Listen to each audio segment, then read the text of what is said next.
Ketahuilah bahwa ketika kita mengikuti sebuah majelis ilmu, itu sesungguhnya Allah sedang memberikan kepada kita sekian banyak fadilah dan keutamaannya. Karena sungguh sangat mulia orang-orang yang berada di majelis ilmu. Orang-orang yang berada di majelis ilmu adalah orang-orang yang akan dimudahkan baginya jalan menuju surga Allah.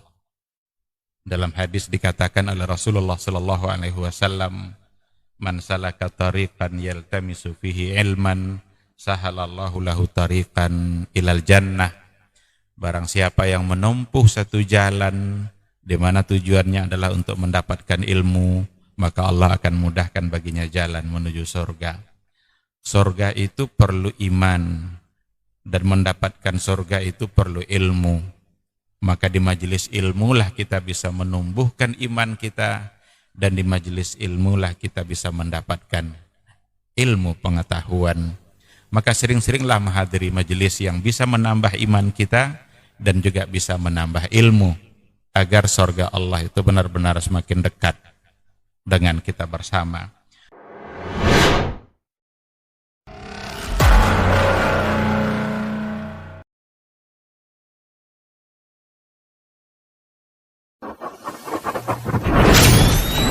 Robbani, merajut ilmu dan peradaban.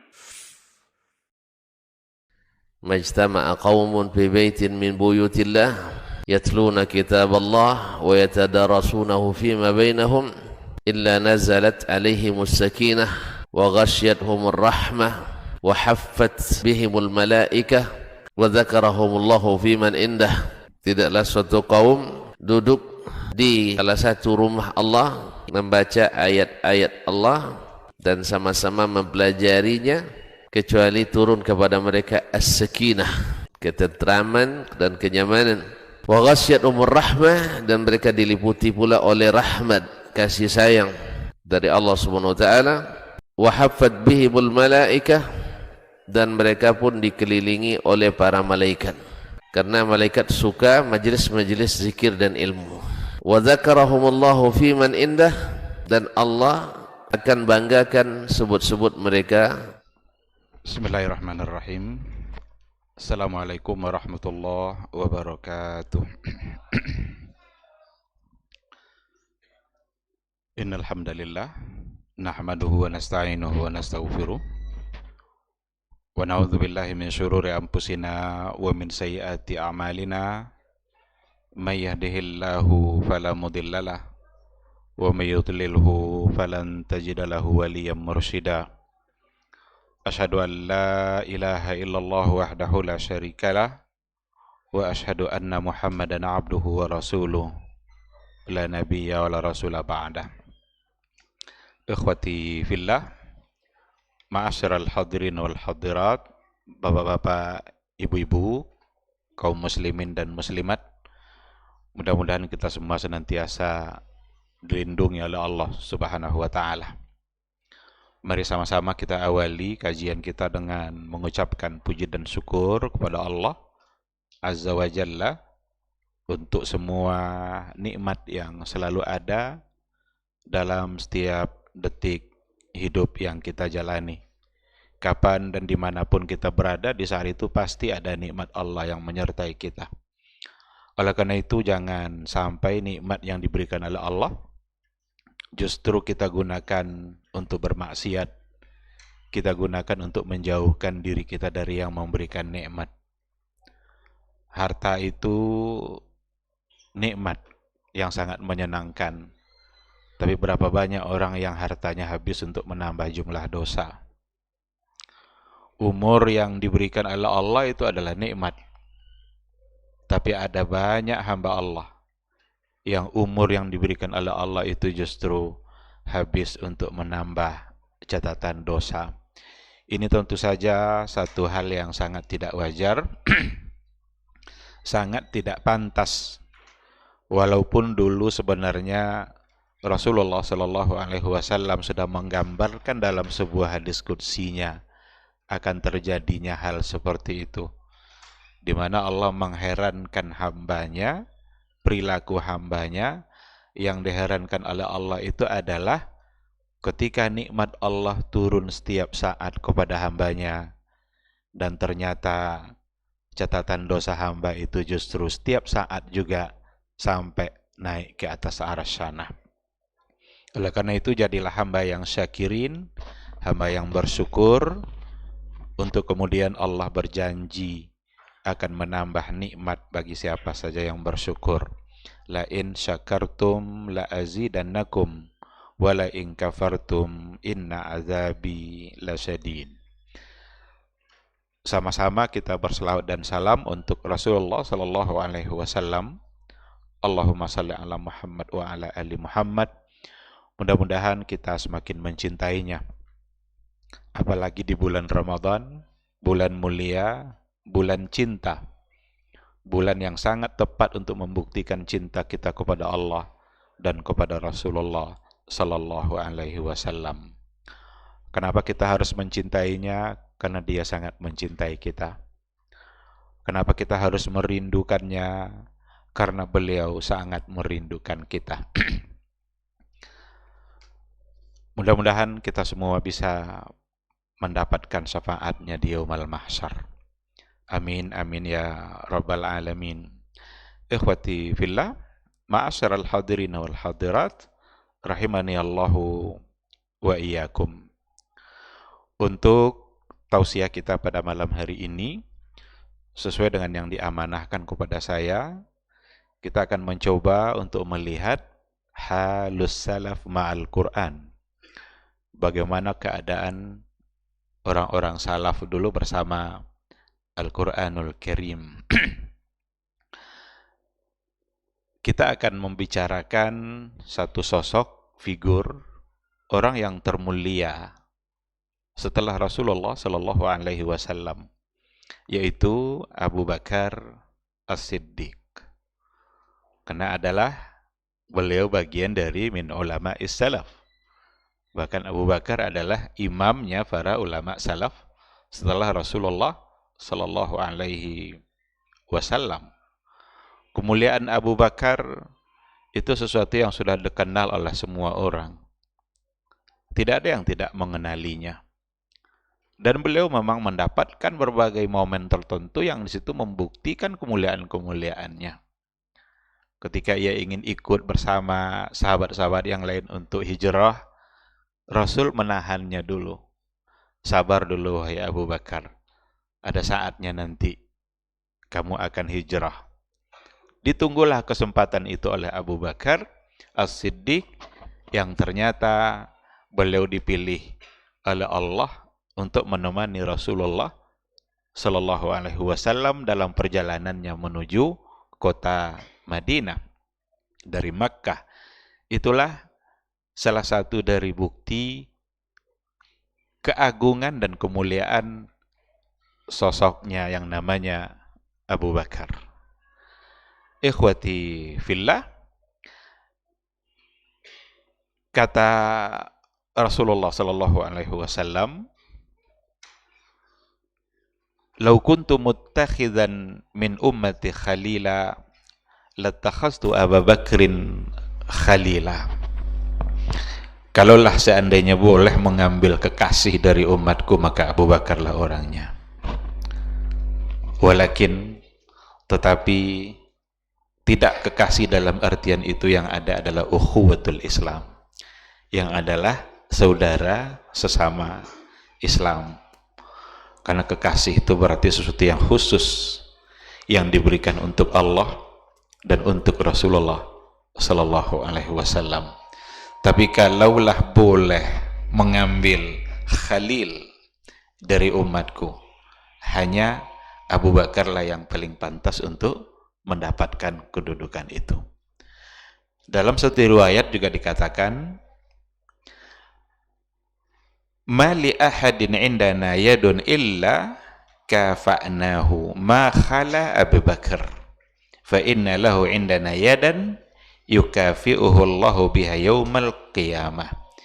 Ini menggambarkan kebaikan seorang khalifah yang namanya Abu Bakar.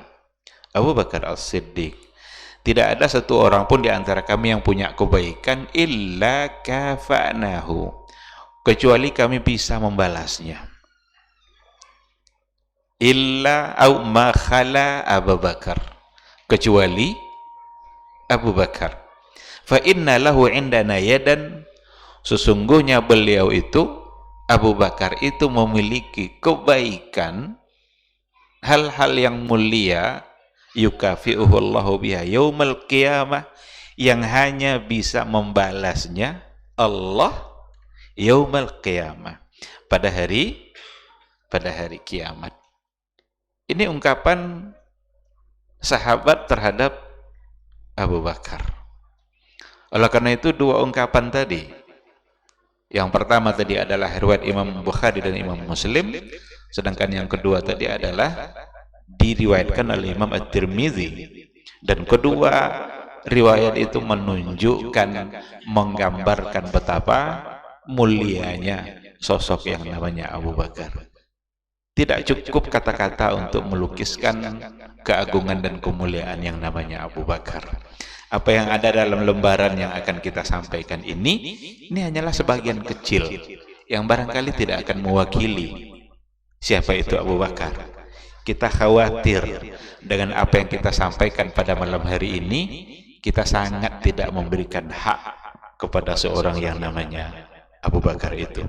Tapi setidaknya ada hal-hal yang kita tahu, sisi-sisi kehidupan dari yang namanya Abu Bakar As-Siddiq, seorang khalifah yang memimpin umat Islam, yang memimpin akhiratnya umat Islam dan dunianya umat Islam setelah Rasulullah SAW wafat. Jika kita hubungkan dengan Al-Quranul Karim, jika kita hubungkan kehidupan Abu Bakar dengan Al-Quranul Karim, ini juga merupakan kisah-kisah yang sudah sangat terang, sangat jelas, sama jelasnya dengan cahaya matahari di siang hari. Nggak perlu lagi untuk disampaikan, tetapi diulang-ulang penting, diingat-ingatkan kembali menjadi penting. Wa dzakir fa inna dzikra tanfa'ul mu'minin. Saling mengingatkan itu penting agar bisa bermanfaat bagi sesama umat yang beriman. Karena ada pelajaran di situ, ada ibrah. Di balik sejarah itu selalu saja ada ibrah. Sejarah itu ada dua kemungkinan. Sejarah yang di baliknya ada ibrah, sesuatu yang tidak baik untuk kemudian kita tinggalkan. Kemudian yang kedua, catatan sejarah yang di dalamnya ada banyak ibrah kebaikan untuk kemudian kita ambil dan kita tiru, kita amalkan. Abu Bakar As-Siddiq dari awal sampai akhir kehidupannya, ternyata dia adalah orang yang paling mirip sejarahnya dengan Rasulullah SAW, dalam artian jauhnya dari hal-hal yang terlarang. Kalau Rasul kan sudah tersebut dalam catatan sejarah, dipelihara oleh Allah Subhanahu wa Ta'ala dari berbagai macam bentuk kesalahan dari awal lahirnya sampai dia wafat. Itu Rasul. Rasul tidak pernah menyembah berhala, Rasul tidak pernah memakan makanan yang diharamkan, Rasul tidak pernah memakan makanan yang disembelih atas nama selain Allah, Rasul tidak pernah berbohong, itu semuanya. Dan yang paling mirip dengan itu adalah Abu Bakar As-Siddiq. Orang yang juga jauh dari berbagai hal-hal yang terlarang. Dia belum memeluk Islam itu, tetapi jiwa dan nalurinya sudah menolak untuk menyembah patung. Jadi ketika dia diajak oleh kaumnya untuk menyembah patung, diledeknya itu kaumnya itu. Dia coba minta nasi ke patung itu. Patung kasih saya nasi. Lalu katanya, kok tidak dapat nasi juga? Berarti dia sedang sedang menghina kaumnya sebenarnya. Berarti dia terpelihara dari hal-hal yang seperti itu. Dan ketika dia sudah masuk Islam, tentu saja akhlak, perilaku, tindakan, sikap yang namanya Abu Bakar, itu tentu saja akan lebih terpelihara lagi.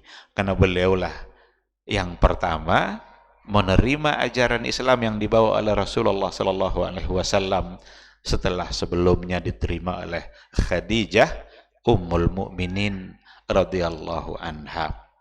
Ikhwati fillah, Abu Bakar terkenal sebagai orang yang suaranya sangat indah, nyaring, lantang, dan bacaan Al-Qur'annya membuat dan menggugah orang-orang yang mendengarnya. Diceritakan di sini, tetapi di sini tidak disebutkan riwayatnya secara lengkap dari awal. Malam tadi saya coba lihat riwayat yang lebih lengkap. Ternyata kisahnya Ibnu Daginnah ini, ada namanya Ibnu Daginnah, tapi di sini ditulis Ibnu Duwunnah. Kalau dalam riwayat yang saya baca malam tadi itu Ibnu Daginnah. Itu ketika Abu Bakar punya keinginan untuk hijrah ila ardil Habasyah, ingin untuk hijrah ke wilayah Habasyah, dicegah oleh Ibnu Daginnah itu. Apa kata Ibnu Daginnah? Wahai Abu Bakar, orang seperti kamu ini tidak pantas dikeluarkan dari kota Mekah. Kamu orang baik, suka membantu orang fakir, suka menolong orang-orang yang dalam keadaan susah, sangat memuliakan tamu. Ungkapan Ibnu Daginnah dalam riwayat itu persis sama dengan ungkapan Khadijah Ummul Mukminin pada saat Rasul khawatir menerima wahyu. Karena ada kekhawatiran Nabi ketika didatangi oleh Jibril, lalu ia merasa takut. Khadijah mengatakan, wahai suamiku, enggak usah takut. Itu bukanlah sebuah keburukan. Karena kamu adalah orang yang baik, suka menolong, membantu fakir miskin, memuliakan tamu. Persis ungkapan itu yang diungkapkan oleh Ibnu Daginnah kepada Abu Bakar. Hei Abu Bakar, orang seperti kamu ini tidak pantas untuk dikeluarkan dari kota Mekah. Kamu tetap aja di kota Mekah. Saya akan memberikan jaminan bagi kehidupan kamu. Itu kata Ibnu Daginnah. Akhirnya Abu Bakar tidak jadi pindah ila ardil Habasyah. Enggak jadi dia berangkat ke sana. Nah, ketika ia mendapatkan perlindungan seperti itu dari Ibnu Daginnah, Abu Bakar As-Siddiq suka dia melantunkan ayat-ayat Al-Quranul Karim. Ketika Abu Bakar melantunkan ayat-ayat Al-Quran yang diturunkan kepada Rasulullah Sallallahu Alaihi Wasallam, ketika itulah orang-orang Quraisy, mulai dari anak-anaknya dan juga wanita-wanita Quraisy, itu semuanya tergugah, terpengaruh, tertarik dengan apa yang dibaca oleh Abu Bakar. Sampai orang-orang wanita-wanita musyrik, wanita-wanita jahiliyah itu dan bersama anak-anaknya ingin terus mendengarkan apa yang dibaca oleh Abu Bakar. Dipanggillah Ibnu Daginnah ini oleh orang-orang Quraisy, oleh petinggi Quraisy. Ibnu Daginnah, sini. Ini nampaknya Abu Bakar sudah mendatangkan fitnah bagi masyarakat Makkah dengan bacaan-bacaan Quran. Maka katanya, kata orang Quraisy tadi, mur Abu Bakrin falya'bud rabbahu fi darihi wal yusalli fiha ma syaa wal yaqra ma syaa wa la yu'zina wa la yasta'lin bis salati wal qira'ah fi ghairi dari. Jadi tolong suruh Abu Bakar itu agar dia menyembah Rabbnya di dalam rumahnya saja. Kalau mau baca Quran, bacalah di dalam rumahnya. Mau baca sepanjang apa saja silakan dia mau baca Quran itu panjang-panjang. Tapi dalam rumahnya. Nggak boleh terang-terangan. Karena asal didengar Abu Bakar membaca Quran itu orang-orang Quraisy pada tertarik. Akhirnya disebutkanlah itu oleh Ibnu Daginnah kepada Abu Bakar. Fafa'ala Abu Bakar. Dan Abu Bakar melakukan itu. Kalau memang hanya boleh di rumah, tidak apa-apa di rumah katanya. Di rumah dia baca. Fazdahama alaihi nisa'ul musyrikin. Ternyata meskipun dibaca di rumah, wanita-wanita musyrik bersama anak-anak orang-orang musyrik itu numpuk berkumpul pula di rumah Abu Bakar itu. Jadi tidak pun Abu Bakar keluar untuk membaca, mereka yang datang ke rumah Abu Bakar. Yastami'una tilawatahu muta'athirina bibukaihi wa riqatihi wa uzubati sautih. Begitu berpengaruh bagi orang-orang masyarakat musyrik jahiliyah ketika itu, ketika Abu Bakar didengarnya menangis, lembutnya hati Abu Bakar, uzubati sauti, betapa bersihnya suara Abu Bakar saat melantunkan ayat-ayat Al-Quran. Ketika itu terjadi, dipanggil pula lah kembali Ibnu Daginnah itu. Karena Abu Bakar berada dalam perlindungan Ibnu Daginnah. Ternyata itu tidak menjadi solusi ketika Abu Bakar tetap membaca Al-Quran meskipun di rumahnya. Akhirnya Ibnu Daginnah ketika itu memberikan pilihan, karena dia khawatir menjadi bahan celaan pula oleh orang-orang musyrik terhadap Ibnu Daginnah sendiri. Lalu Abu Bakar diberi pilihan oleh Ibnu Daginnah, kamu ingin tetap berada di dalam perlindungan saya atau melepaskan kesepakatan itu. Lalu jawaban Abu Bakar, fa inni aruddu ilaika jiwarak wa arda bi jiwarillahi wa rasulih. Kalau itu syaratnya wahai Ibnu Daginnah, lepaskanlah tanggung jawabmu, saya kembalikan itu kepada kamu, wa arda bi jiwarillahi wa rasulih, dan saya ridha untuk berada di sisi Allah dan di sisi Rasulullah Sallallahu Alaihi Wasallam. Artinya Abu Bakar lebih memilih untuk berada dalam apa namanya itu, tetap dengan kebebasannya di dalam membaca Al-Quranul Karim, tidak pun mendapatkan perlindungan dari Ibnu Daginnah, tidak ada masalah, karena dia lebih memilih perlindungan dari Allah dan dari Rasulullah Sallallahu Alaihi Wasallam. Itu satu penggalan kehidupan Abu Bakar ketika beliau masih berada di kota Mekah sebelum melakukan hijrah. Diceritakan tentu saja ada banyak banyak hal yang terkait dengan Al-Quranul Karim dalam kehidupannya Abu Bakar. Kesaksian Aisyah Ummul Mukminin sendiri, pada saat Rasulullah SAW di akhir masa kehidupannya, beliau sulit untuk mengimami para sahabat ketika itu.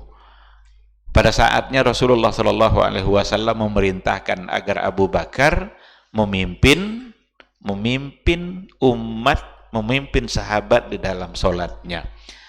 Tapi Aisyah Ummul Mukminin ingin dia agar bukan Abu Bakar bapaknya yang menggantikannya. Lalu apa kesaksian Aisyah? Qalat Aisyah, ya Rasulullah, inna Abu Bakrin rajulun raqiq. Sesungguhnya Abu Bakar itu rajulun raqiq, seorang yang raqiq, hatinya sangat lembut. Dalam satu riwayat dikatakan rajulun asif, seorang yang sangat sensitif dengan Al-Quranul Karim.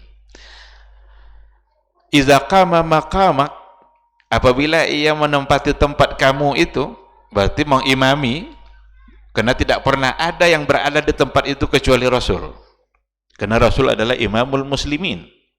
Jadi iza qama maqamak, kalau dia nanti yang menempati tempat kamu itu, la yasma'un nasu qira'atahu min kathratil buka, niscaya orang-orang tidak akan sempat mendengarkan bacaannya pada saat sholat itu, min kathratil buka, dikarenakan oleh banyaknya tangis, karena beliau itu adalah rajulun bakka, rajul laki-laki, seseorang yang memang kalau sudah membaca Al-Quranul Karim maka selalu bacaannya itu tidak hanya di lidah saja, tetapi bacaan yang diikutkan dengan hati, maka selalu diikutkan oleh tangis apabila ia membaca ayat-ayat Al-Quranul Karim.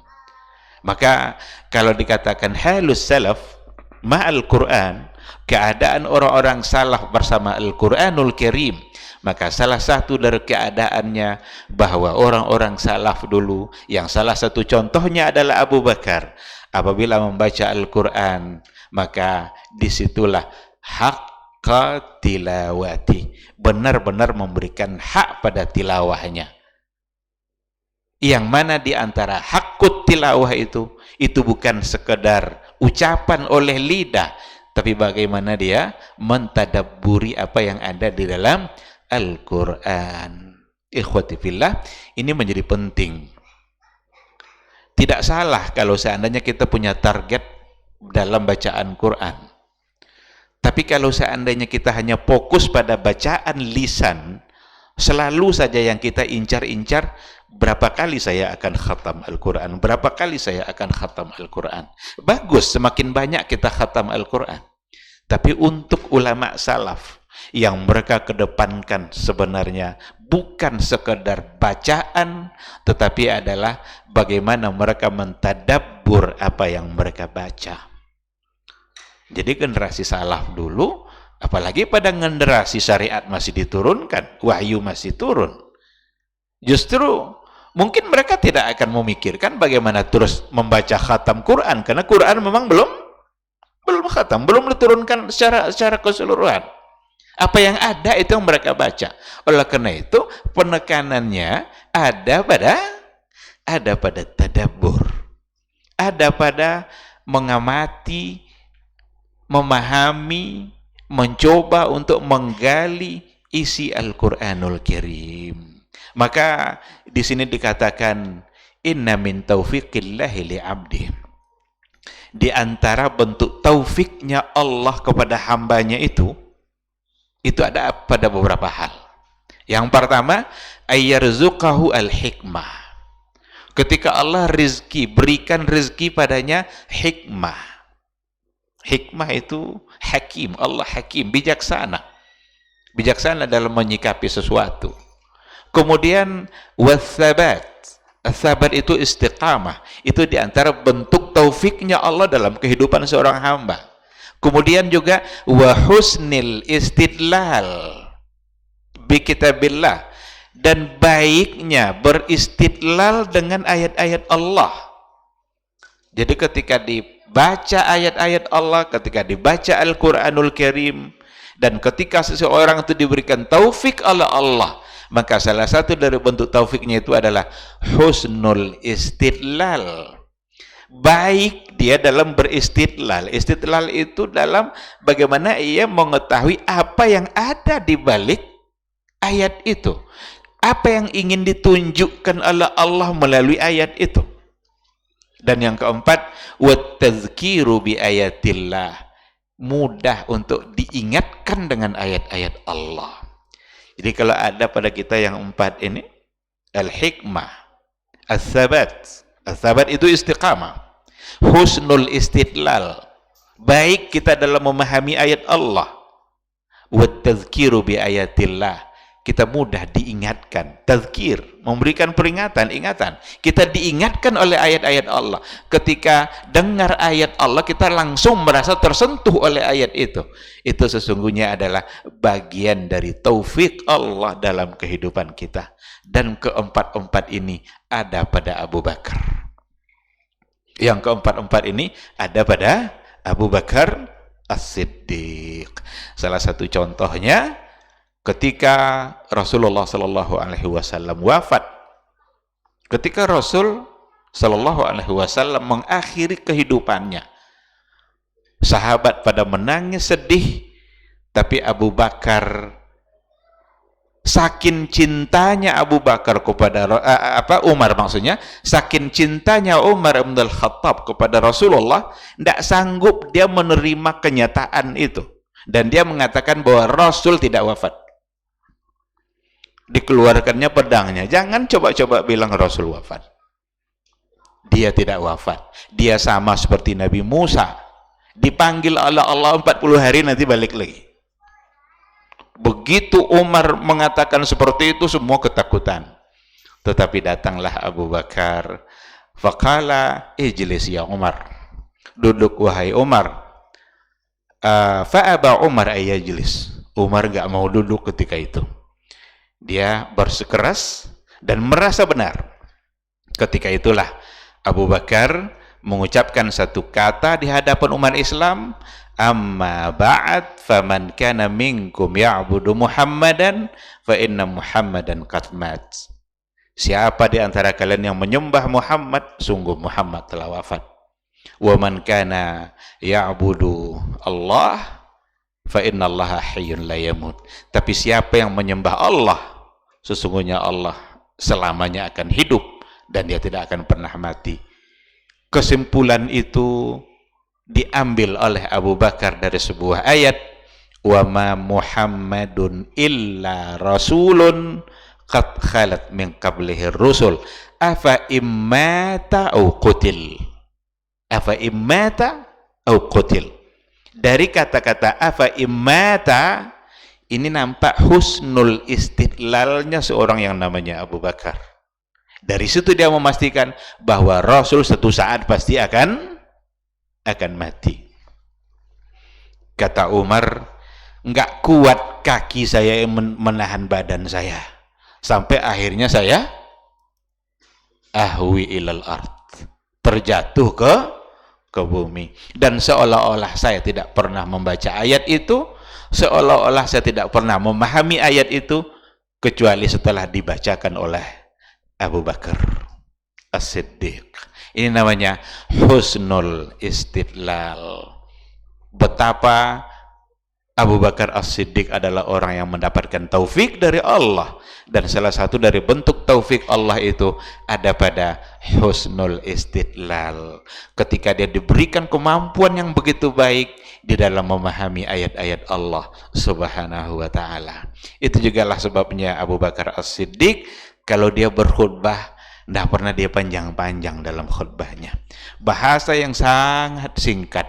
Ambil satu kesimpulan, baca satu ayat yang ternyata itu bisa menjadi konsep bagi kehidupan umat manusia hari ini. Ada beberapa contoh yang disampaikan di sini, cuma karena mengingat waktu yang sebenarnya ini sudah melewati waktu. Jadi saya disampaikan juga bahwa cukup 20 menit.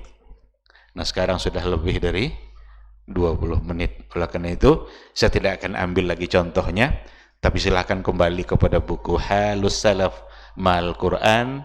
Dan saya kira ikhtiar buku ini untuk Ramadan ini dipahami pada Ramadan kali ini, saya kira adalah ikhtiar yang sangat tepat, karena Ramadan adalah bulan Al-Quran, bulan di mana Al-Quran yang benar-benar kalau seandainya kita manfaatkan, kita habiskan waktu kita dengan Al-Quran, maka akan membuat kita menjadi mulia di sisi Allah Subhanahu wa ta'ala, sebagaimana orang-orang salaf dulu mulia dengan Al-Quranul Karim. Ikhwati fillah, ini yang mungkin yang bisa saya sampaikan, mudah-mudahan bermanfaat. Mohon maaf atas segala kekurangan. Subhanakallahumma wa bihamdika asyhadu an la ilaha illa anta astaghfiruka wa atubu ilaik. Wassalamualaikum warahmatullahi wabarakatuh.